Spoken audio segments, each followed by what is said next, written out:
जौन जे काबा काबा लगे चिल्ल्याबे, उन्हें ते हम आए बताबे, इते नैया कछु दिखाबा, इते नैया कछु दिखाबा, काहे के यूपी में बाबा, यूपी में बाबा है, यूपी में बाबा। को बीजेपी ने या किसी ने ऐसा कुछ बोला था कि नहीं आप ये यूपी में बाबा इस तरीके से गाना लेकर के आए? अम्बुज जी आप बहुत अच्छे प्रश्न कर। गोरखपुर को जो सन्यासी मन में लेके मथुरा काशी जब से लखनऊ में जा बैठे, जो कोर्ट में मुद्दे हैं जिनका फैसला, राजमहल को मंदिर कर दो, जनता को जब मिलो बुलावा, किसी सरकार ने बुंदेलखंड को बढ़ावा दिया। नमस्कार, आप देख रहे हैं जनभावना टाइम्स और मैं हूं आपके साथ अम्बुज उपाध्याय। यूपी में चुनाव चल रहे हैं, ऐसे में सभी पार्टियां अपने अपने अंदाज में प्रचार प्रसार कर रही हैं, लेकिन इस बार चुनाव में कुछ नया देखने को मिल रहा है, वो है संगीतवार। स्टार्टिंग में सांसद रवि किशन ने अपना यूपी में सब्बा करके गाना गाया, उस पर कटाक्ष हुआ यूपी में काबा।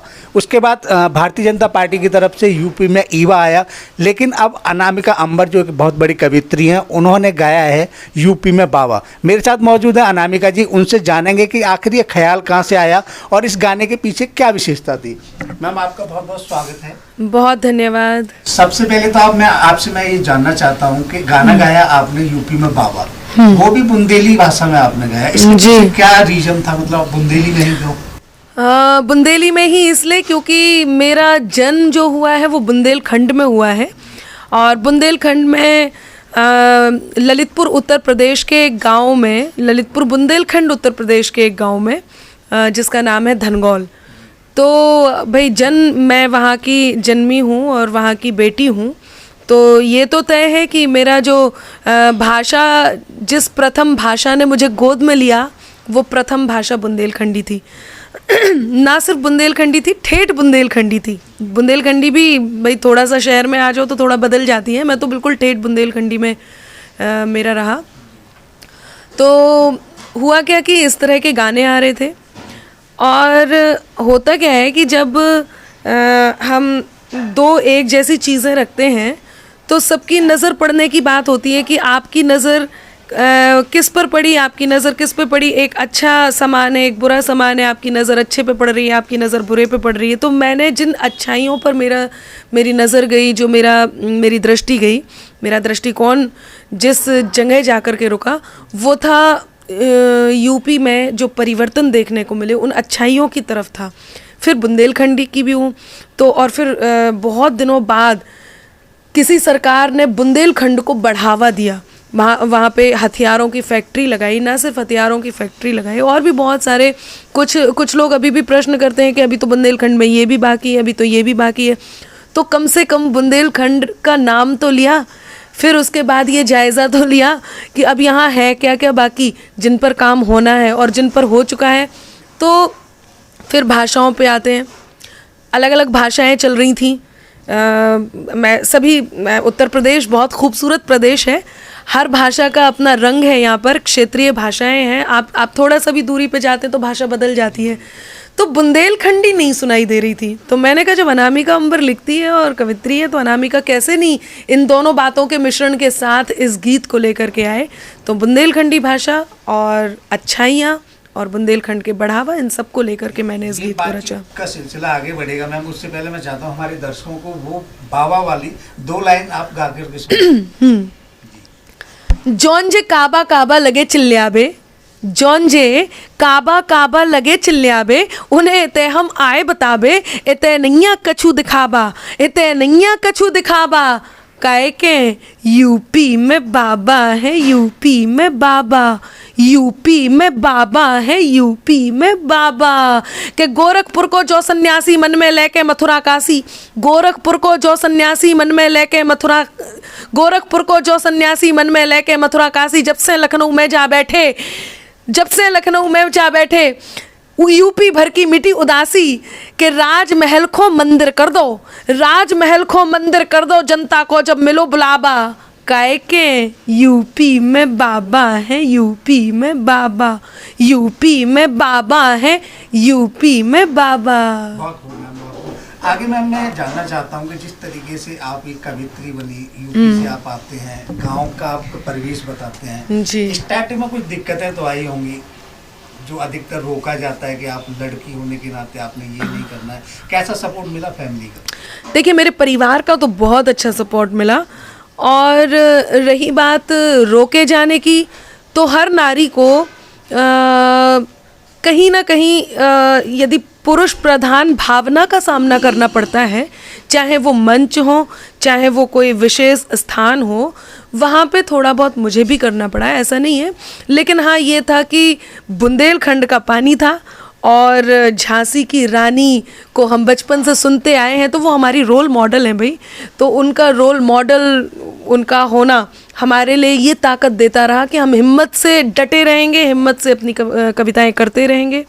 और यही कारण रहा, मम्मी पापा का बहुत सपोर्ट मिला, ना सिर्फ मेरे माता पिता का। शादी होने के बाद मैं जब मेरठ पहुंची हूँ, और ये संयोग देखिएगा आप कि बुंदेलखंड और मेरठ 1857 का जब क्रांति युद्ध हुआ था, क्रांति का बिगुल बजा था, तो उस समय बिल्कुल यहाँ से जो बिगुल बजा वो वहाँ से भी वो बिगुल बजा, और ये दोनों बिगुल एक साथ थे। तो ये मेरी किस्मत ही है, ये संयोग है, और बड़ा संयोग है कि मैं बुंदेलखंड की धरा से क्रांति धरा में आती हूँ। तो मुझे सपोर्ट बहुत मिला। साथ में शादी के बाद भी आपको अभी तक? हाँ, वही मैं बता रही थी कि ना सिर्फ मेरे माँ पापा का मतलब मम्मी पापा का, बल्कि मेरे माँ पापा जी का भी, मेरे सास ससुर को भी पहले से ही तय था, लड़की कवित्री है और प्रेम विवाह क्योंकि हमारा हुआ है, तो उनको ये पता था कि, बल्कि मैंने ज़रूर, सच बताऊं तो मैंने एक बार ज़रूर सोचा था कि अब गृहस्थी में हूँ तो अब काव्य पाठ को देखना पड़ेगा, करना चाहिए नहीं करना चाहिए, क्योंकि बहुत प्रोफेशनली मैं इस कविताओं को, मेरा प्रोफेशन की तरह भी है, मतलब मंचों पे जाना आना भी रहता है कविताएं लिखने के साथ साथ। तो उन्होंने मुझे कहीं भी जाने से नहीं रोका, बल्कि मुझे बोला, बढ़ावा दिया कि जाओ। एक मैम, जब आप कवित्री बनी तो कोई एक ऐसी रचना होगी जिससे आपको एकदम प्रमोशन, प्रमोशन हुआ, बिल्कुल, आप आगे बढ़े, तो कौन सी वो रचना है जो ख्याल में हाँ, ये मेरी रचना बहुत अच्छी हिट हुई थी? ये मेरी रचना बचपन की रचना है और आप सबने ज़रूर सुनी होगी, और वो रचना अब मेरी नहीं रही, अब वो रचना पूरे देश की हो गई। अभी भी आपको स्कूल में छोटे छोटे बच्चे उस पर नाटिकाएं करते हुए दिखेंगे, और उस रचना ने मुझे अनामिका, साधारण अनामिका से अनामिका अंबर बनाया। वो मेरी प्रतिनिधि रचना है, और अनामिका अंबर को उसी रचना से जानते हैं, और वो बचपन में लिखी थी। इसलिए जितने भी दर्शक मुझे सुन रहे हैं, जितने भी शिल्पकार मुझे सुनने के लिए इस समय बैठे होंगे, मैं उन सबसे ये अनुरोध करती हूँ कि मेरे इस बचपन के जिस गीत को मैं सुनाने जा रही हूँ, इसमें शिल्प मत ढूंढिएगा। ये बहुत बचपन का लिखा हुआ गीत है, और ये 14-15 साल की लड़की जो लिख सकती होगी वो वाला गीत है। और अभी भी मंचों पे इस गीत की डिमांड होती है कि चारों तरफ उजाला पर अंधेरी रात थी। एक 8 साल का बेटा जिसके पिता शहीद हो जाते हैं, वो ये नहीं जानता कि उसके पिता कभी लौटकर वापस आएंगे। वो अपनी माँ से पिता के ना आने के बारे में प्रश्न पूछता है, और माँ मौन स्तब्ध है। ये इस गीत की भूमिका है, और शहीद के बेटे की दीपावली के नाम से इस गीत को जाना जाता है। चारों तरफ उजाला पर अंधेरी रात थी, जब वो हुआ शहीद उन दिनों की बात थी। आंगन में बैठा बेटा माँ से पूछे बार बार, दीपावली पे क्यों ना आए पापा अब की बार, दीपावली पे क्यों ना आए पापा अब की बार। ये गीत है, काफ़ी लंबा गीत है और बहुत संदेशात्मक है। जैसे मैम, एक कहावत है, जहाँ ना पहुँचे रवि वहाँ पहुँचे कवि। जी, आपने यूपी की अच्छाइयों को दिखाया, वैसे ही नेहा सिंह राठौर को कुछ उसमें खामियां नजर आई। तो क्या कहीं एक कलमकार, एक गीतकार या एक कवि के ऊपर कुछ ऐसी बंधनें होने चाहिए कि हम किसी को सकारात्मक दिखा रहे हैं या कोई नकारात्मक गाए, ऐसा होना चाहिए क्या? देखिए, कवियों पे तो क्या, किसी पे भी कोई बंधन नहीं होना चाहिए। अभिव्यक्ति की आज़ादी का देश है, और सभी को अपने मन की बात कहने का अधिकार है। और ऐसे में बात ये है, सार्थकता इस बात में है कि आप देख क्या रहे हैं। किसी को कुछ दिखता है, किसी को कुछ दिखता है, और भाई मैंने तो परिवर्तन देखे हैं, और मेरे जैसे कई सारे लोगों ने। और फिर एक और बात है, जो हम सरकार बनाते हैं वो जनादेश से बनती है, समर्थन से बनती है, मत से बनती है। अब ये ज़रूरी नहीं कि 100% वोट से ही बनती हो कोई भी सरकार। तो पक्ष और विपक्ष के जो समर्थक हैं वो इसी समाज के हिस्से हैं, ठीक है, तो मुझे जो दिखाई दिया वो मैंने लिखा, जो किसी और को दिखाई दिया उन्होंने लिखा। बंधन किसी पे कोई नहीं है, और यही इस सरकार की सार्थकता भी है। इस देश की सार्थकता ये है कि किसी पे कोई बंधन नहीं है, सब अपने मन की बात कहते हैं। मेरे पे भी कोई बंधन नहीं है कि आप ये नहीं ये कहें, किसी कवि पे कोई बंधन नहीं है। जैसे कि आप भी एक कलाकार हैं, नेहा सिंह राठौर भी एक कलाकार हैं, उन्होंने काबा गाया, आपने बाबा गाया, लेकिन जिस तरीके से ट्रोल किया गया है, तो क्या एक कलाकार को इस तरीके से ट्रोल करना, कुछ कहना किस तरीके से ट्रोल किया गया? ज्ञानेश्वर मिश्रा है एक, उन्होंने उनकी पर्सनल लाइन पे मतलब बोला है कि तुम्हारा भरतार यहाँ से कुछ और चाहिए, मतलब एक तरीके से भद्दा कमेंट हुआ, कुछ इस तरीके से टिप्पणियां भी आ रही हैं नेहा सिंह राठौर को लेकर। एज ए कलाकार आप कुछ कहना चाहेंगे? मैं तो बस सबको एक ही बात कहना चाहूँगी कि जो प्रश्न जितने लिमिट के साथ, जितनी सीमाओं तक सीमित है, उसका उत्तर भी उतनी ही सीमाओं तक सीमित होना चाहिए। किसी की व्यक्तिगत ज़िंदगी पर प्रश्न चिन्ह यदि आप उठा रहे हैं तो उस व्यक्ति को परेशानी होनी चाहिए या नहीं होनी चाहिए, ये उस व्यक्ति का मत है, इसमें मेरा कोई मत नहीं है। मैं इसमें क्या कह सकती हूँ? किसी कलाकार के लिए मैं क्या कह सकती हूँ? मुझे मेरी सीमाएं पता हैं, आप मेरी सीमाओं के बारे में पूछिए, और मेरे से कौन क्या कह सकता है वो अधिकार पता है, आप उनके बारे में पूछिए, उनका खुद का मैटर है। नेक्स्ट मैम आपसे अंतिम प्रश्न होगा मेरा जी। जिस तरीके से आपने ये बाबा गाया, तो क्या कहीं आपको बीजेपी ने या किसी ने ऐसा कुछ बोला था कि नहीं आप ये यूपी में बाबा इस तरीके से गाना लेकर के आए, या आपकी खुद की आपका शुभ नाम क्या है? अंबुज उपाध्याय। अंबुज जी, आप बहुत अच्छे प्रश्न कर रहे हैं, मैं आपकी काफ़ी तारीफ करूंगी। आपने अभी पूछा है कि क्या बीजेपी ने कुछ ऐसा राजनीति को लेकर के कोई वो भी जानना चाहते हैं कि एक बार बिल्कुल बिल्कुल, मैं बिल्कुल ये बात बता देती हूँ आपको। अंबुज जी बहुत धन्यवाद इस प्रश्न के लिए भी। और मैं ये कहती हूँ कि एक बहुत बारीक सा अंतर है। आप बीजेपी की बात बिल्कुल मत कीजिए, आप किसी पार्टी की बात बिल्कुल मत कीजिए, आप देशभक्ति की बात कीजिए। जब आजकल ये बात है, हम देशभक्ति का नाम लेते हैं तो बीजेपी ही सामने आती है। आम व्यक्ति, मैं तो किसी पार्टी से नहीं हूँ, लेकिन यदि मैं कहती हूँ राष्ट्रभक्ति, तो लोग अपने आप उसका जो पर्यायवाची है वो बीजेपी निकाल लेते हैं। तो ये तो दिखाई देने वाली बात है कि किसको क्या दिख रहा है। और दूसरी बात, एक बहुत महीन सा अंतर है। किसी पार्टी विशेष का विरोध करते करते लोग कब देश का विरोध करने लगते हैं उनको पता ही नहीं चलता। बीजेपी राष्ट्रभक्त पार्टी है और ये दिखाई देता है। कुछ बातें हैं जिनको लेकर के प्रश्न है तो आप शासन से सीधे बात कीजिए। और दूसरी बात, कार्यरत सरकार पर अकारण प्रश्न करना भी कहीं ना कहीं गलत है। अभी सरकार कार्यरत है, कुछ बातें ऐसे, कुछ मुद्दे भी उठे हैं जिन मुद्दों में ये कहा गया है कि वो गाड़ी को लेके और भी बहुत सारे मुद्दे हैं, इन पर कुछ नहीं हुआ। तो एक बात बताइए, जो मुद्दे विचाराधीन हैं उस पर मुझे तो क्या सरकार तक को अधिकार नहीं है कुछ भी कहने का। जो कोर्ट में मुद्दे हैं, जिनका फैसला जो न्यायालय के पास है, उन पर मुझे तो, मैं तो बहुत आम हूँ, किसी पार्टी को भी कहने का कोई अधिकार नहीं है। तो वो न्यायालय देख रही है।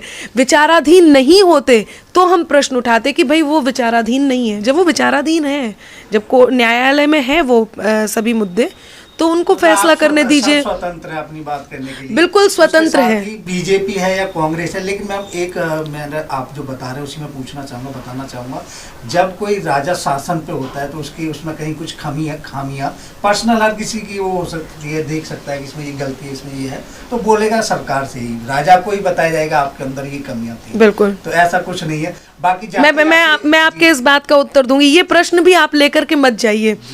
ऐसी बातें बिल्कुल आ रही हैं कि जब राजा होता है तो किसी कवि को राजा के को कमियां दिखानी चाहिए, उनकी प्रशंसा नहीं करनी चाहिए। ठीक है ना, यही बात है ना। मैं बताती हूँ, बहुत सारी बातें कहने में आ रही हैं। लोग, कोई चाटुकार कह रहा है, कोई दरबारी कह रहा है, दरबारी कवि कह रहा है। मैं आपको, हो सकता है आप सम्मान के कारण ये नहीं बोल पा रहे हो, तो मैं आपकी बात को बता देती हूँ। आपकी खुद की पर्सनल व्यक्तिगत वो, मैं वही कह रही हूँ।